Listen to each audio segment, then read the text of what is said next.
All right. Welcome. Happy Friday. How's everybody doing?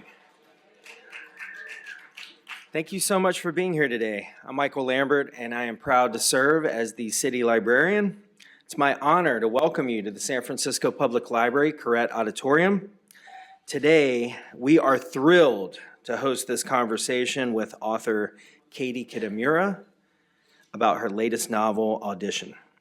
It's a tightly written, psychologically charged book that explores art, intimacy, and the roles we end up playing for the people closest to us. Audition asks a deceptively simple question. What happens when a carefully constructed life starts to feel like a performance with no clear audience? The novel follows a middle-aged actress as rehearsals blur into real life. Family tensions rise, and a sense of certainty slowly gives way to unease. With precise prose and a steady build of tension, Kitamura explores power, desire, and that fragile line between who we are and who we pretend to be. Katie Kitamura is the author of several acclaimed novels, including Intimacies and A Separation. Her work has been translated into more than 25 languages and has earned many honors, including a Guggenheim Fellowship and the Rome Prize in Literature. She teaches creative writing at New York University. She'll be joined in conversation by Karen Russell, the author of Swamplandia and Vampires in the Lemon Grove, and most recently, The Antidote. Karen is a MacArthur and Guggenheim Fellow and is a professor of English and creative writing at Stanford University.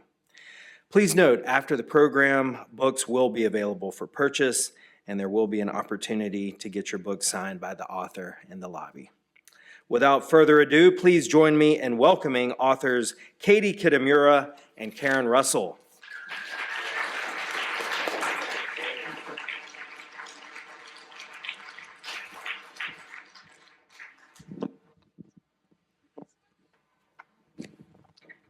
Thank you so much, Michael, for that wonderful introduction. And thank you, Karen, for being here and being in conversation with me. And thank you to all of you for being here.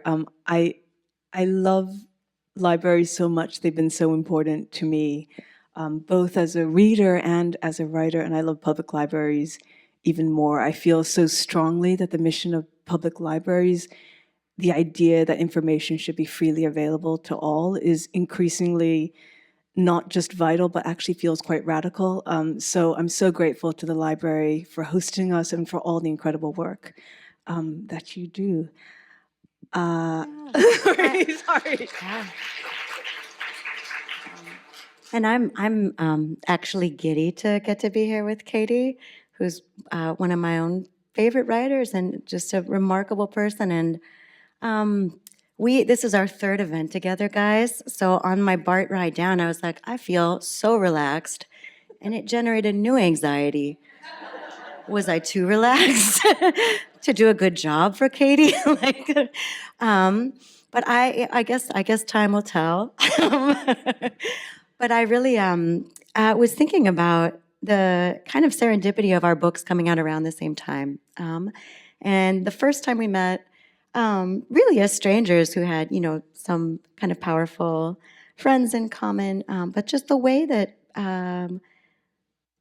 what an Audubon to intimacy the book exchange is. I was thinking about that a lot, and wondering too, now that almost a year has gone by since the publication, and such a kind of a turbulent time, locally, globally. I guess maybe I just imagine also now many of you have probably read Audition if you're here, but for those who haven't, has your way of describing the book changed since we? Oh, that's an interesting question. I mean, I think it's interesting. The early weeks after publishing a book are really when you figure out what you've written in so many ways. I think you don't really know until it's out in the world and you're getting responses from readers and so often, and that's very much what the subject matter of this book is about in some ways. Readers understand the work better than the writer. And this is a book that I really thought of as a kind of collaboration between me and the person who reads the book. And so I suppose one thing that I really felt over the kind of interceding almost year since publication is the incredible generosity of readers and this intimacy that you've described. I mean, it is, I think, I do often think, especially in this current political climate, why are there so many book bans? And it's because books are something, they keep us from being atomized. They really bring people together in very, very powerful ways. And I think even just, the experience of reading your novel, The Antidote, which is in some ways very different to this book, but which in so many ways to me feels like a soulmate, and it feels like it's talking about the same things. That means that you feel less alone. And so I think that aspect of books and reading has really hit home for me over the past year. Yeah, I've had the same thought. I mean, it is not surprising that libraries and bookstores are kind of the front lines in this contest for the future. And yeah, it makes a deep sense to me, too, that there are these sort of sanctuaries for dreaming. I think every writer I know was fledged in a library. But it is interesting. I was talking to our mutual friend, Rachel Kushner, about this part of things where you really don't know what you've made in some sense. It is such a deep collaboration in most cases with people you'll never meet. And she was saying, she loves book tour as long as she's learning something about her own book. And when she starts to feel like she's, everything's conjugated in a way, or the story of how the book came into being has become this post hoc confabulation, and she's just repeating it, then she's ready to be in another space. Let's see. Was there anything that surprised you about people's responses to the book, or delighted you, or frustrated you? I think something that really delighted me and surprised me and moved me, I think, is the degree to which a lot of writers as well, because a lot of readers are writers, of course, but the degree to which readers have been up for the game of the book in a way which was not a given. I mean, this book has a very particular structure. It's split in two down the middle. It kind of occupies two separate realities. It's very unresolved. It's a book that doesn't offer solutions. It doesn't offer conclusions. And in a lot of ways, it asks the reader to produce those conclusions. And it's been really wonderful. And I feel very, very lucky that readers, or I hope they have been willing to kind of go along for that ride. I think so much of writing is trying to get the reader in the car with you in a way to go on this ride. And I think the incredible openness of readers to do that. I always think reading is the most optimistic thing that I do. I'm a pessimistic person. I think there's a lot of reasons for pessimism in general, but reading is something that I do every single day, and it's the most optimistic thing I do because I'm opening myself up to another person's mind, and so that is always moving to me, no matter how many months out I've been from publication. I mean, I will say about what Rachel was saying, I do think there's a way in which a certain amount of self-disgust is useful for a writer, because that is the thing that propels you into starting another book. Yeah, absolutely. If you had only your own books on the nightstand, it would be a grim life. I love the way you're describing the act of reading, because I think it's so much spookier than we often give it credit for. And this book starts out with a woman who is late for a lunch date, and she's looking through the glass, and she sees through the superimposition of her own face, Xavier, and ends with this beautiful line about a mind on top of another mind, a performance, and what it opens us up to, and that sort of merger between author and character and reader that is, it's like the dark arts. I mean, it's so tremendously amazing that that's possible. But I wondered, it made me wonder, it was such a beautiful, that symmetry and mystery. And I wonder if you could tell us a little bit about, did the book always start there, and maybe sort of, without ruining its pleasures, how it came into being for people who aren't familiar? Yeah, of course. I mean, so the novel is about an actress. It's about a woman who's very much in the middle of her life.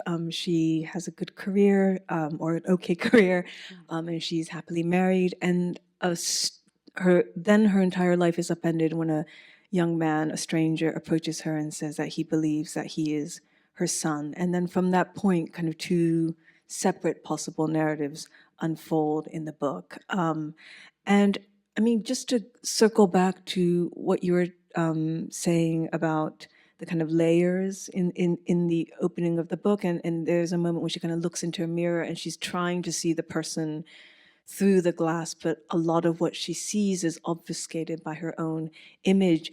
Something that I've always felt really strongly about reading is that it's incredibly mutable and that books are not very fixed objects.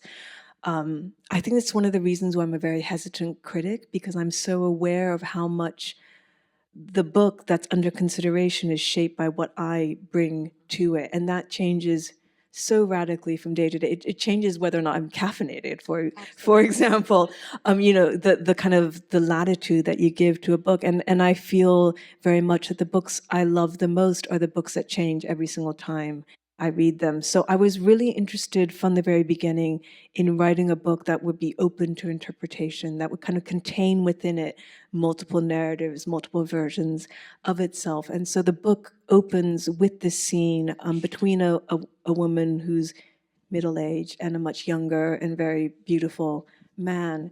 And it's a scene that I think is designed to be read as the now fashionable age gap romance, which was not so fashionable when I started writing the book. But it's a scene that the reader doesn't know what's happening between these two people. They don't know the nature of the relationship.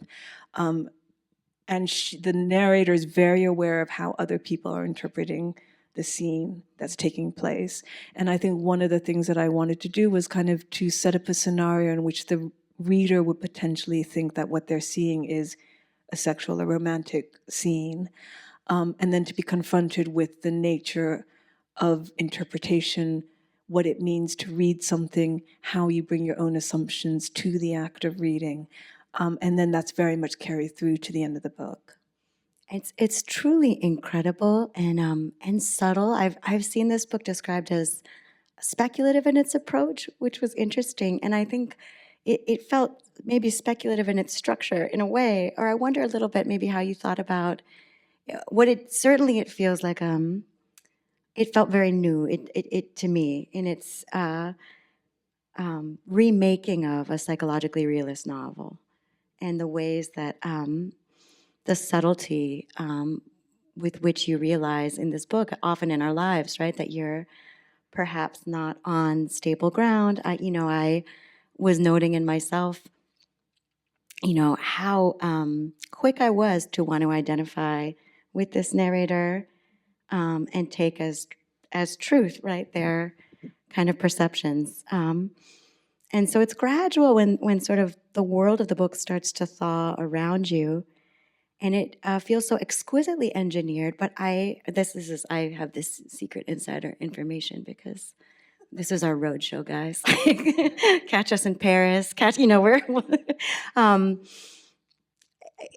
It was surprising to you as well as a writer at some stage of things, right? That what feels like exquisitely calibrated now was maybe had to surprise you first. Yeah, 100%. I mean, when I started, so I kind of think about this book as being the third of a loose trilogy, and all three of my most recent novels have featured unnamed female narrators. They're very preoccupied with questions of interpretation and translation. They're all characters who speak the words of other people. And I think when I started writing this book, I thought I was going to write another straightforward, realist, kind of psychological novel. And I wrote about 30 or 40 pages of it. And then I had just a sensation that I could see I was driving down straight, well-lit road, and I could see all the way through to my destination.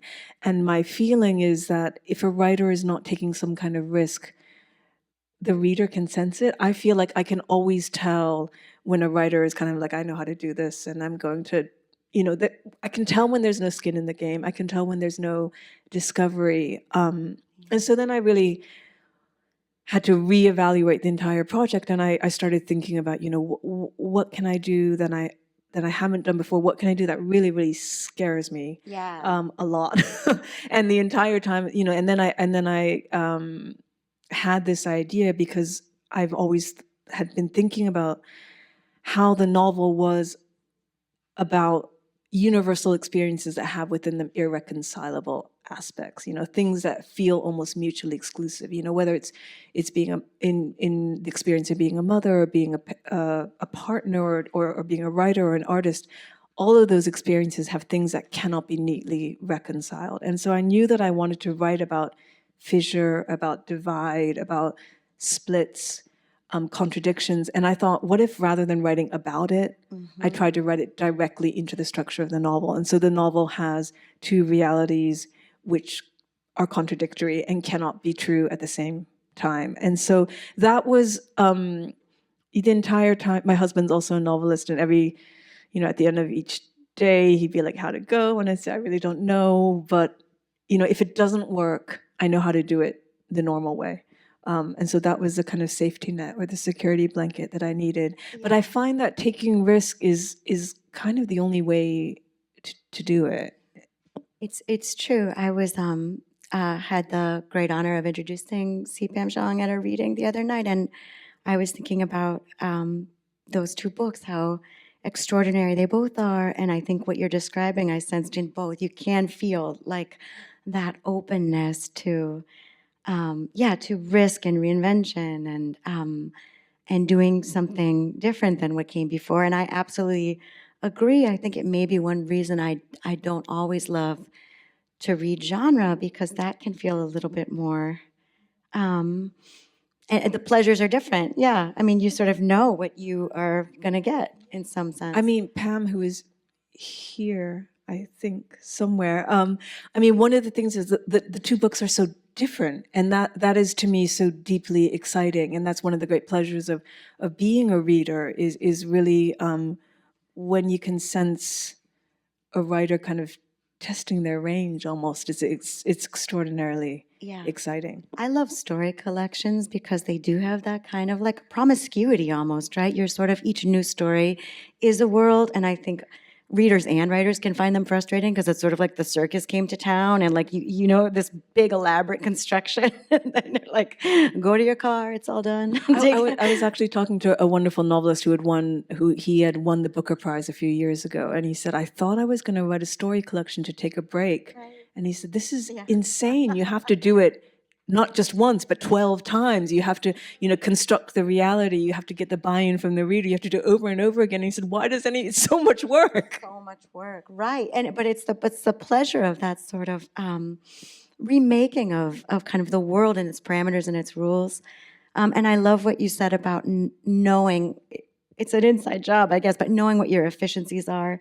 As the writer Charles D'Ambrosio, I think he tells his students to avoid their, and you sort of come to know if you can use dialogue to paper over a hole in a narrative, if you can write something that feels like an ending, or you take the red leaves from, your first paragraph and sprinkle them like at the end. Yeah, I mean, that's the great danger, I think, for every writer is if you actually become good at something, I think is one of the most dangerous things. It's really a little true. bit you become sort of more technically proficient in some of the danger and riskiness, right? You can elide some of that within yourself too. I think it's very easy to see a problem in your book and think, I know how to. I know how to kind of like put the. Actually, I'm so bad at DIY. I don't know what the phrase is, but like when you spatula like filler over the hole. What is it?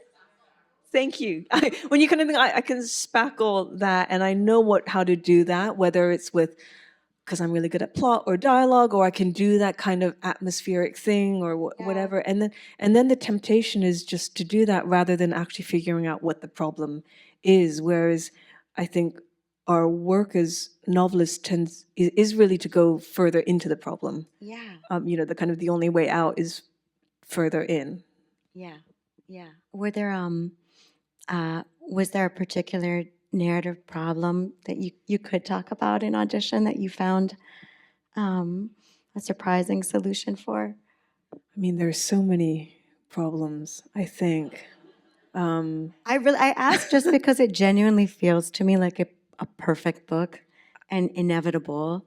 Like its lineaments, the way it moves, and so it was and still so perfect because it really creates a vessel where you can hear all of the contradictions and inconsistencies and the places where people shade into mystery. And in fact, I was thinking a lot, sort of rereading certain sections, kind of having the whole in my head, about how the moments where I felt maybe the most aligned this time with the narrator were those times where she's like, everything was incomprehensible to me. The moments where I felt sort of now like the most suspicious, or where she was like, I knew the exact shape of my husband's desire. And I was like, like that certitude suddenly read as suspect. I mean, I think because I wanted the book to be contained within it multiple versions of itself in a way. I think one of I teach on an MFA program in New York, and I think sometimes something that I find myself saying is that you can do anything you want in a book as long as you can give the reader the tools to learn how to read you in a way that your job as a writer is to teach people how to read the book that you're writing or the story that you're writing. And so in a way, a lot of what I was trying to figure out in the book was what I could do to give those blueprints in a way. And so there is in fact a play in the book, which is structured in a way that is very similar to the book, and has a character who's perhaps similar to the character in the book. But I knew that I didn't want to have the actual play itself in the novel, because I think what happens in theater is so specific and is so precise, and the idea of trying to represent that in the book was something that I think, the idea of doing a play within a novel rather, was something that I thought, do I want to try to do this? This seems very difficult. It seems like some novelists have done it very well, but I don't think I can do that. And that became a moment where I thought, actually, that problem is a solution in a way, which is that I will just have a kind of black hole in the middle of the book that's aligned with the break in the book and the split between realities. And I'll kind of use a play as a way of jumping between the two halves of the book and to make the book itself kind of like the play. I really love that, because when I was reading again, I thought this is so much like what the narrator's describing about, and in our conversation too, the way a book shapeshifts with its reader, and the way these performances that are iterative, but every single one is different. I found myself, relating strongly to the actor's dilemma, feeling like you're doing something proficient, it's good enough, but you sort of know in your heart that it's false, and looking for this shift in yourself, needing to leave the shore, and how terrifying that can be too. And I think this is my own projection, surely, but it's interesting now to have a family life that's really displaced writing from the center for me. But for writing to go well, the stakes have to feel so incredibly high for it even to be legible. I mean, it's just surprising to me. I'm trying to write something new. I wonder if there are parallels to performance and maybe other ways where, I don't know, where writing feels very unlike theater to you. Karen, it's so interesting that you said that writing doesn't feel like it's at the center of your life, which is something that nobody would ever guess from reading your work. But it doesn't feel like it's at the center of my life either. And it's something that causes me no small anxiety, because I think, there are writers that we both know for whom I think writing is very much at the center of their lives. But in a lot of ways, this book is is a novel about motherhood and trying to make art at the same time. I think in a lot of ways that's where the book really comes from. And when I've thought about the writing of the book, one thing that I really realized is that, you know, like you perhaps, I don't write every single day. There are many months when I don't write at all. There are these big gaps in my writing life, and then I will be able to immerse myself in a novel, but then I'm kind of kicked out of that space again. You know, somebody's kids knocking at the door, or somebody's sick from school, you know, something like this. But I think what I did was to kind of think of a structure, or write a book that had a structure that would actually benefit from those gaps. So one of the most difficult things about writing a book, of course, is that moment when you have to turn yourself from being the writer of the book into being the reader of the book, and that's called editing. And I think that was especially in a way difficult with this book, because there is a big shift, and of course I know that shift is coming, but I have to try to read it as if I don't know that that shift is coming. And that was something that was much easier to do if I had to take 3 months off during the summer to be with my kids and then return to the manuscript, and then I could be like, oh yeah, how does it work exactly? And so I in a funny way, I felt like the novel provided the answer to the dilemmas of writing not from the center of your life, in a way that feels like a reflection of writing, you know, without a room of your own, so to speak. But in terms of performance, I would say absolutely that, you know, I wrote my previous novel is set in a war crimes tribunal, and it is about a simultaneous interpreter, and everything that is in that book that is about interpretation and performance and translation, all of that is a way for me to think about what writing means to me. And I think in this novel, it's the same thing. Everything that's about performance is really, you know, it's emerged from a lot of talking to actors and talking to directors, but a lot of it is just, to me, what it feels like to write. I really love knowing that, because it is true. One of the pleasures of this book, you think perhaps you've skipped over the play and we've accelerated in time and it's just a chronological leap. And it's so much more mysterious than that. And I will say, like, time is the true uncanny, and children are such an interesting clock because they keep tripling in size like every eye blink. I mean, if it happened any faster, I feel we would all just be screaming in the streets. It's really, and becoming different people. So the idea of a son, a stranger, was so moving to me. And a partner, a stranger too. I was thinking of Rivka's first book, which is about Capgras syndrome. So coming to believe. This is Rivka Galchin's first novel, which is called Atmospheric Disturbances. Thank you. Yeah, and but the it's sort of the horror of someone you live with, someone you love, perceiving them to be a stranger, no longer your love. And yeah, I mean, that's something that I've been really obsessed with, I think, in my fiction, and I've always written about it in that context of almost a domestic partner. So a moment when you might look at somebody who you know, and they suddenly appear to you like a stranger. And then I had the realization with my own children, really, that the relationship in which that happens with the greatest rapidity, apart perhaps from the relationship that you might have with your parents towards the end of when they're much older. But certainly between 0 and my son's now 13, I feel like my son's, he's been dozens of different people, and it can really change from almost week to week. And it is genuinely a very uncanny experience, but it's also something that, of course, we're told to embrace and to understand as being perfectly natural. But I think part of why I wanted to write the book was to say that I know it's natural, but it feels unnatural. And I mean, the kind of starting point for the book was a newspaper headline that I saw that said, "A stranger told me he was my son." And, you know, I was trying to figure out what on earth that could possibly mean. And then because I didn't read the article, because I was already sure I wanted to write a novel about it, and I knew that reading the article could almost give me too much direction. And I spoke to a friend of mine who at the time, her son was, I think, 23, and she said, that's just a description of parenthood.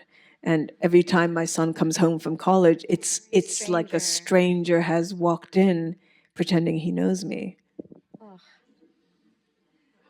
It's true. There's a Joy Williams line that it stabs me. It's just children were not reasonable. They vanished without dying.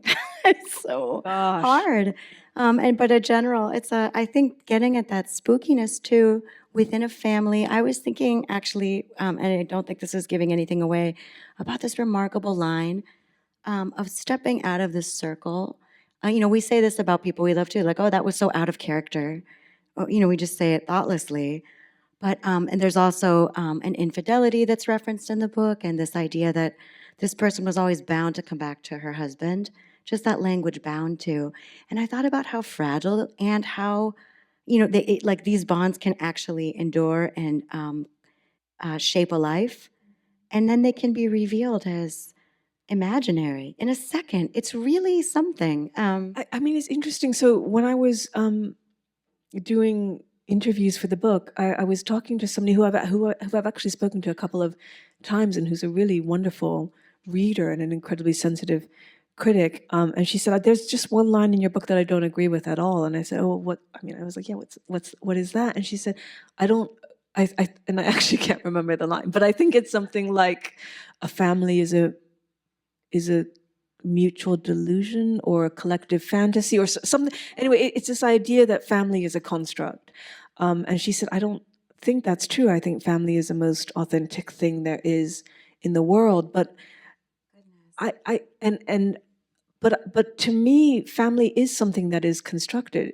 We all have certain parts that we play within a family, and you see that even with when adult children return home to their the family home, often suddenly the behavior changes, and they're suddenly playing the part that they learned when they were a child. They're playing the role within the family that they've understood. And of course, for many people, family is a place where you first witness and understand what patriarchy is. You understand that you learn what paternal authority is, of course, from larger structures in your society, but often within the family itself, you are learning how patriarchy functions. And so, this novel was written during the pandemic, and there's not a single mask or vaccine or lockdown or anything, but it is a novel about a child returning home to the family and kind of being confronted with the ways in which those roles and those parts just don't sit correctly anymore. And I think that was what happened for a lot of families in the pandemic, as the adult children moved back in, and then suddenly everybody was trapped in an apartment driving each other up the wall. And then so many parents that I know have such nostalgia for that now, which is interesting too. But I think that's exactly right. And you see the pain that this causes every one of us, probably universally, to be trapped in some role where you don't get to, you're no longer mysterious. You're no longer sort of permitted the kind of flux that is personhood too. Yeah, and it's incredibly hard to change those roles. And it's something that I thought about a lot when I had children, because when your kids are kind of 4 or 5, they're doing endless role play, right? They're constantly playing all these different Much parts. of their waking life is their waking life theater. Is, yes. Yeah, I remember telling our pediatrician, it was also during the pandemic, and I was like, wow, my son's just chanting gibberish to the wall, pretending to be a wizard. Is that developmentally normal, or is he going mad? Like, it was just really hard to know. And it's exactly like, if your child is not doing then that is when the doctor says, there's a problem.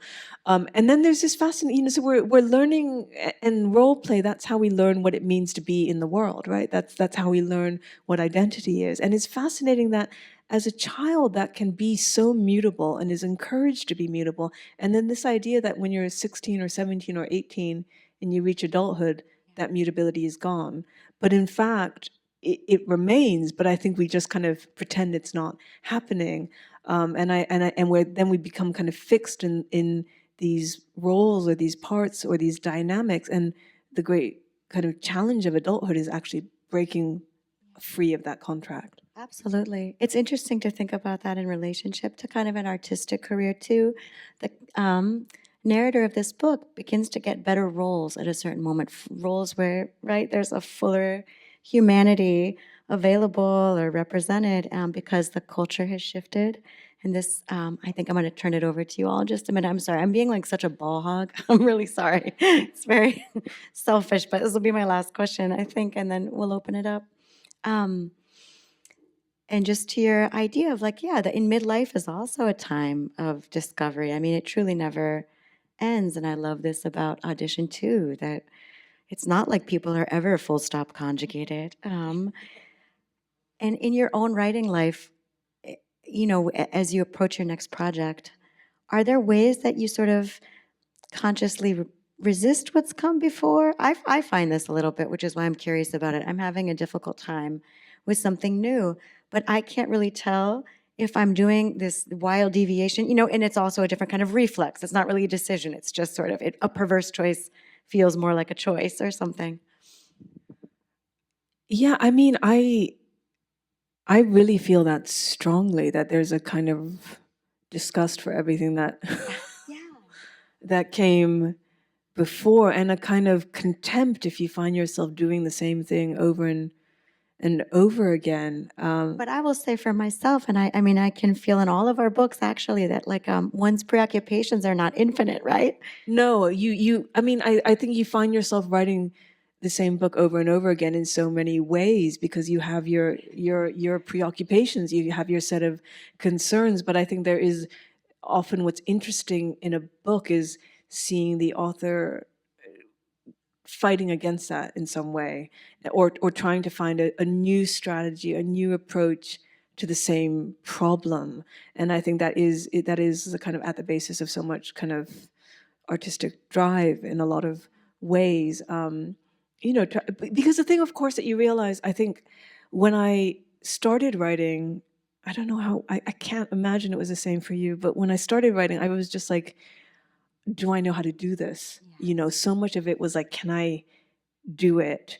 What is the container that will allow me to do this? What is the roadmap that I will be able to follow? And then I think you reach a certain point where you think, okay, there's a certain set of things I know how to do. And then I mean, I love the novel as a form. I respect the short story so much. I think I'm hugely intimidated by the story. But I love the novel as a form because it is so forgiving and it is so capacious, and you can make so many mistakes in a novel. There are no perfect novels. There really aren't. They're just, the terrain is so huge. And I think something that a kind of impatience that I feel with myself is, you know, I'm kind of in the middle. And there's so much that I haven't even ever tried. And that is really both hugely exciting for me and also, intimidating a little bit. Yeah, I have so much more we could talk about. But let me turn it over to you all. Does anybody have a question for Katie?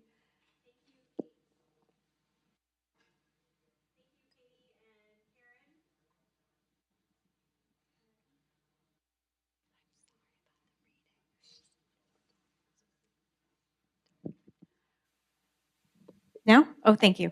Oh, thank you, Katie and Karen. We have some time for audience questions. If you have a question, please raise your hand and we'll be around with a microphone. Hi. You seem to really appreciate contradictions in your writing. So I have a question about another contradiction. And this is referring to the first two novels in your trilogy. I have not read Audition yet. So it seemed to me that on the one hand, I found the tone to be very cool, detached, even non-judgmental. For example, the interpreter spends all this time with a man who is charged with genocide, but we don't really hear much about feelings that it arises in her, at least not until after they part ways. But on the other hand, she seems to be very minutely observant of feelings among other people. Example would be she's in a restaurant and there is a couple far away from her at another table, and she's describing subtle interaction between them as she observed them from far away, or the brother sister that she's hanging out with, what's going on between the two of them more than between her and them. Could you comment on all that? Do you first of all, do you see what I'm describing? Yeah, 100%. I mean, it's really, it's um, it's an interesting, it's almost a challenge, perhaps, for me.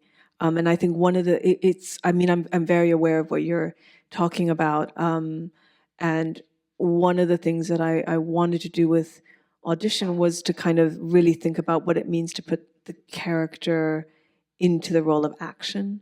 So the central character in Audition is in a lot of ways quite different from the central character in Intimacies. And this is part of what we were talking about earlier, the sense of kind of, you can develop a kind of subjective position in your fiction and then just repeat it over and over and over again. And that was something that I didn't want to do with this book. But I would say in that novel in particular, what I was interested in was thinking about a character, thinking about two things.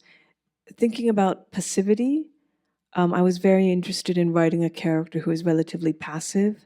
You know, when I teach fiction in workshops, sometimes something that people will say is, you know, this character isn't realistic because they don't have any agency.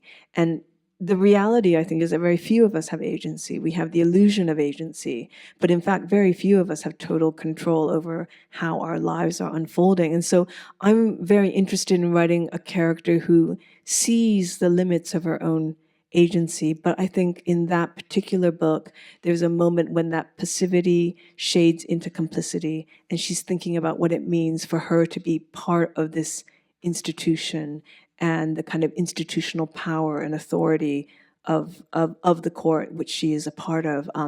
So, you know, she refers to herself as a cog in the machine. She kind of thinks of herself almost as depersonalized in some way. But then by the end of the book, she really comes to feel that nonetheless, she is implicated simply by dint of the work she does, the language she speaks, that this kind of lack of reaction is no longer a possibility. But in the case of that narrator, I was really thinking about somebody who was adjacent to the seat of power and what that meant ethically. Does that answer your question? Thank you.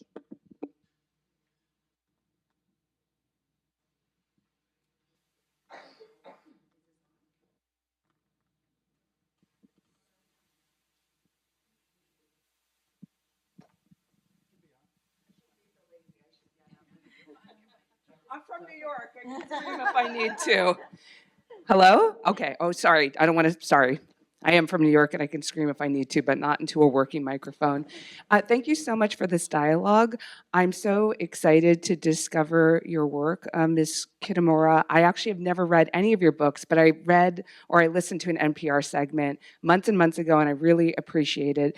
And I'm a sociology professor, and I really just appreciate the kind of lenses that you're bringing in terms of thinking about family construct and patriarchy, on and on. I also did survive an MFA program in nonfiction many years ago at Columbia University, and I think Karen Russell, you're a graduate of that program as well.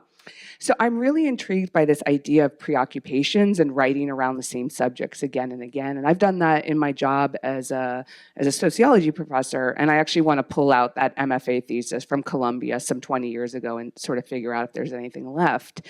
And so I'm in midlife and I don't have children by choice because I have limited energy. And I'm curious if there are preoccupations, like if you have like a running list of all of these different topics that you'd like to cover, or are there topics and themes that feel urgent that you would like to read more of? So I'm just kind of curious about your own sort of thinking about your preoccupations that you haven't quite been able to tackle yet, or things that you just want to read. So thank you so much for this conversation. Thank you. Yay, Columbia.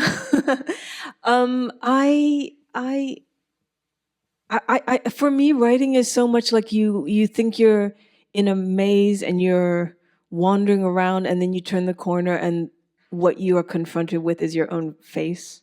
In a way, it's like you're wandering around, and then you, in the middle of the labyrinth, is sadly yourself. And so I think part of what writing is discovering what those preoccupations are. And I think in a lot of ways, I think you don't know what a book is about really until you finished writing it. And I think if you try to write a book about a certain number of themes or ideas, it rarely works out. In my own experience, I think there's I mean, I think a certain, I mean, I guess with Intimacies would be a novel where I was really interested in writing about complicity and what it meant to witness atrocity.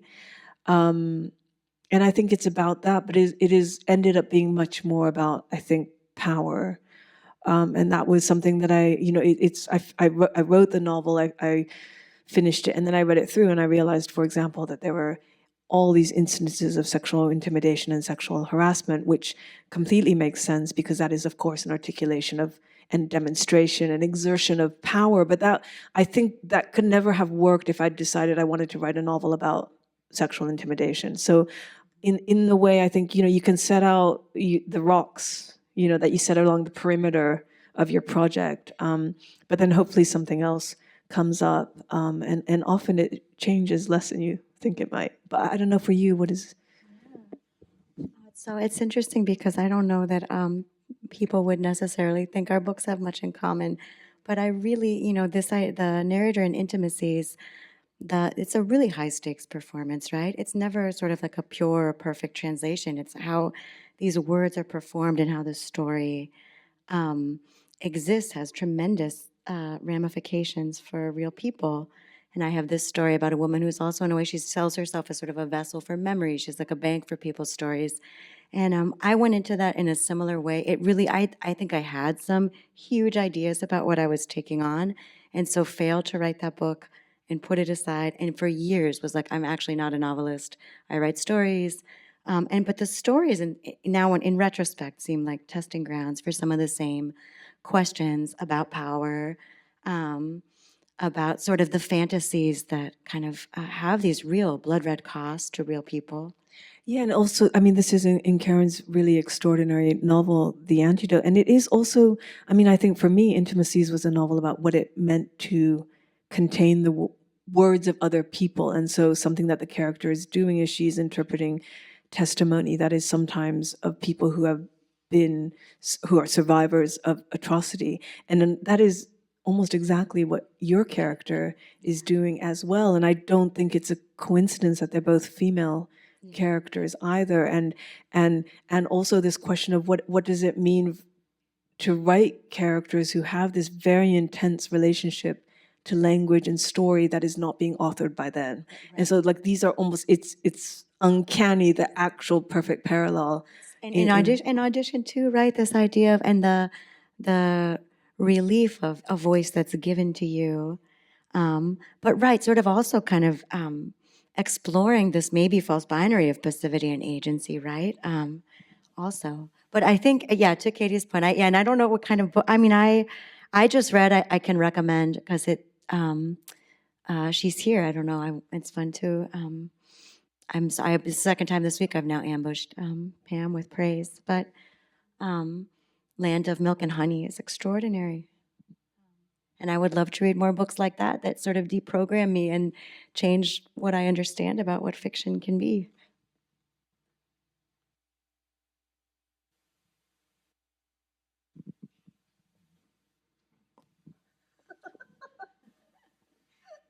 Hi, I'd just like to ask a question more about this book and less about the writing process. I hope that's okay. And it's really in part 2 where Xavier is kind of initially this model adult child, I don't know, maybe a little bit too contained, but then really changes when, I can't remember the name of his love interest. Hannah. Yeah. Hannah. Yeah, and just curious, why you made that decision or why he changed so drastically. I mean, on the one hand, people don't change that much. And on the other hand, a love interest can really cause somebody to have a bit of a personality shift, whether it's, sort of short term or whatever. Curious. Yeah, I mean, I think it's absolutely that, I mean, there's a lot of, when he moves back into this is when this kind of character who may or may not be the narrator's son kind of moves into the family home. There's this anxiety of like, can 2 become 3? And for a period, it feels possible. And then when 3 needs to become 4, everything absolutely collapses. And it is, I think, precisely what you said. The structure holds so long as he's playing the part of a son, but the moment he's also trying to play the part of a boyfriend or whatever he is being to this young woman, everything starts to collapse, and he no longer knows where his allegiances lie. And I think a lot of that's the second section of the book is really about allegiances and lines of power within these 4 characters, and who has the power and who's retaining the control over the other person. And that's the moment when things really start to slide out of control. I think also, just from a purely narrative point of view, you kind of want the stakes to change. You want alteration in characters. But I will say, I always think of the central character as actually being quite static. What changes in the book is the nature of her relationships with other people, but her tragedy is that she's not able to change in so many ways. She might be able to confront that she is in many ways a problematic partner or mother, but she's not actually able to change. But the 2 male characters change in very dramatic ways, and they almost form like a perfect X, where you have the decline of this kind of figure of paternal authority in the husband, and then you have the kind of classic Bildungsroman for the son, where at the beginning of the novel he is a character who does not know who has not found his voice, and then by the end of the novel he is a character who fully found his voice as an artist. So, thank you. So there was one thing you said about the job of a novelist, which was to lay out contradictory perspectives. And I don't know if you said it to make them cohere or just to lay them down and leave them unresolved, which made me think of the novel The Vegetarian by Han Kang, in which the protagonist's perspective or what she's going through or what she's thinking is so different from our own palpable reality, and even alien from the people who are close to her. And as I read the novel, I felt like I was getting closer and closer to what she might feel internally. And I can't tell if it's because of my desire to leave things, not leave things unresolved, or whether it was something that was intentional on the part of the novelist, or it's just an organic process that's really, not controlled or predictable. This is in The Vegetarian? Yeah, I mean, she's such an extraordinary novelist. I don't know if you've read her most recently. I don't think it's not her most recent novel, but it's the one that has most recently been translated into English. We Do Not Part, which is a novel that is completely brilliant, but it also kind of changes the terms of the reality kind of halfway through the novel. You think you're reading a realist novel, and then it becomes something that is completely different, and she kind of explodes the possibilities of what the story really is. I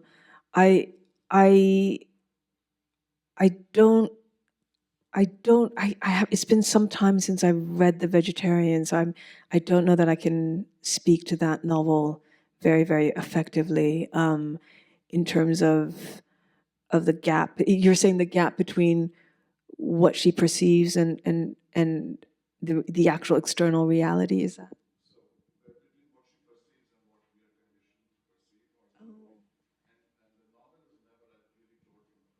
Yes. Yeah. Yeah. Yeah.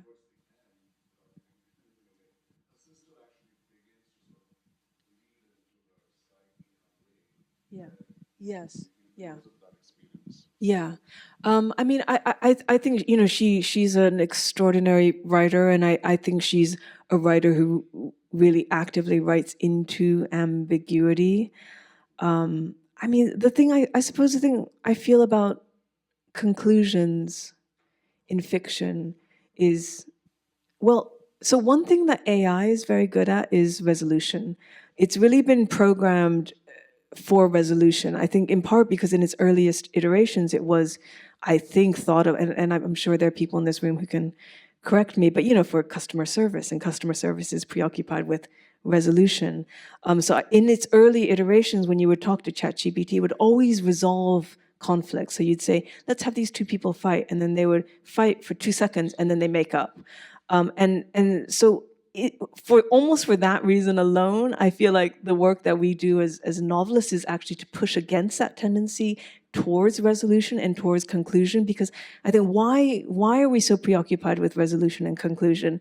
Is it because it fits quite neatly into a kind of capitalist structure, perhaps? And so for me, kind of always pushing against that, or at the very least making it clear how useful conclusion can be, how tidy it can be, is always something that I think I'm interested in. I would never dare to speak for for Hong Kong, but she's an absolutely extraordinary writer. Thank you. No conclusion. We're just gonna sit here. All right. Thank you so much, Katie and Karen. That was a wonderful conversation.